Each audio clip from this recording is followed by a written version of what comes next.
শাহরিয়ার কবির যেখানে পাওয়া যাবে জুতা দিয়ে বাইরে সোজা করে দিতে হবে।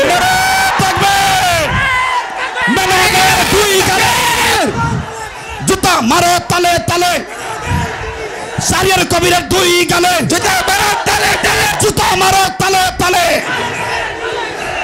আমরা পরিষ্কার ভাষায় বলতে চাই, রাশেদ খান মেনন, হাসানুল হক ইনু, মুরগিচোরা শাহরিয়ার কবির গং, এই ইনু আর মেনন নৌকার খয়রাত নিয়ে এমপি হয়ে সংসদে গিয়ে খতমে নবুয়তের বিরুদ্ধে কথা বলবে আর কাদিয়ানীদের দালালি করবে। পরিষ্কার বলতে চাই, নাসিমের মুখটা সামলায় রাখেন। যদি নাসিম আপনার দলের মুখপাত্র হয়ে থাকে আর ওটাই যদি হয় আপনার দলের বক্তব্য, আমরা আগামী 5ই মে শাইখুল ইসলাম আল্লামা শাহ আহমদ শফির ডাকে আবার শাপলা চত্বরে যাব, আবার শাপলা চত্বরে যাব।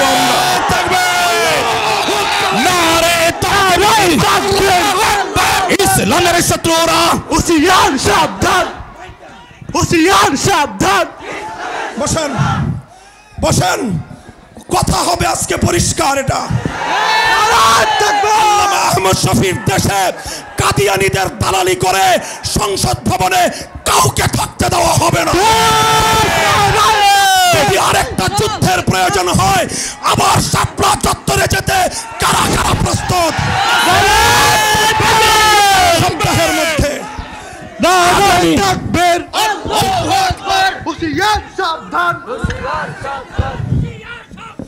আগামী 1 সপ্তাহের মধ্যে টঙ্গীর পবিত্র ইজতেমার মাঠ যাদের রক্ত দিয়ে ধুয়ে পরিষ্কার করা হয়েছিল, আল্লামা আহমদ শফির নেতৃত্বে হযরত মাওলানা জুবায়ের সাহেব, যিনি এই কাকরাইলের যেই কমিটি, কাকরাইলের যে ওয়াকফ প্রশাসন অনুমোদিত কমিটি, মুতাওয়াল্লির কাছে হস্তান্তর করতে হবে।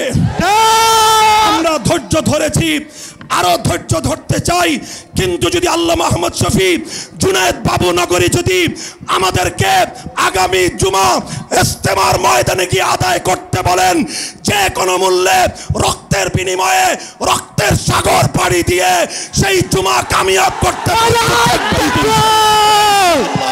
নাসরুম মিনাল্লাহি ওয়া ফাতহুন করিব।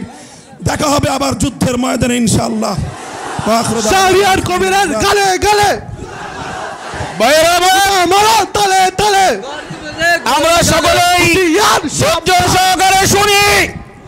আমাদের উত্তরা টঙ্গী এলাকার উলামায়ে কেরামের পক্ষ থেকে মামুনুল হকের কণ্ঠে কণ্ঠ মিলিয়ে বলতে চাই, উত্তরা এলাকা এবং টঙ্গী বৃহত্তর টঙ্গীর উলামায়ে কেরাম ইনশাআল্লাহ সর্বাগ্রে নেতৃত্ব দিয়ে টঙ্গীর ময়দানকে নিষেধাজ্ঞা মুক্ত করবেই করবেই করবেই ইনশাআল্লাহ। নারায়ে তাকবীর, আল্লাহু আকবার, নারায়ে তাকবীর, আল্লাহু আকবার। আমাদের বৃহত্তর উত্তরা টঙ্গী গাজীপুরের উলামায়ে কেরাম এখানে স্টেজে আছেন। মাওলানা মাসুদুল করিম সাহেব ঘোষণা দিয়েছেন, আমরা বৃহত্তর উত্তরা এলাকার ঘোষণা দিচ্ছি, ইনশাআল্লাহ ডাক আসলে আগামী জুমা আমরা ইনশাআল্লাহ টঙ্গীর ময়দানে পড়ার জন্য কারা কারা প্রস্তুত আছি ইনশাআল্লাহ। সাদিয়ানি মতবাদ, ভাইরা আমার, সাদিয়ানি মতবাদ এই দেশে চলতে দেওয়া হবে না, হবে না, হবে না। বাংলাদেশের কোন মসজিদে শাইখুল ইসলামের ঘোষণা হাটহাজারীতে সাদিয়ানি মতবাদের কার্যক্রম নিষিদ্ধ ঘোষণা করা হয়েছে।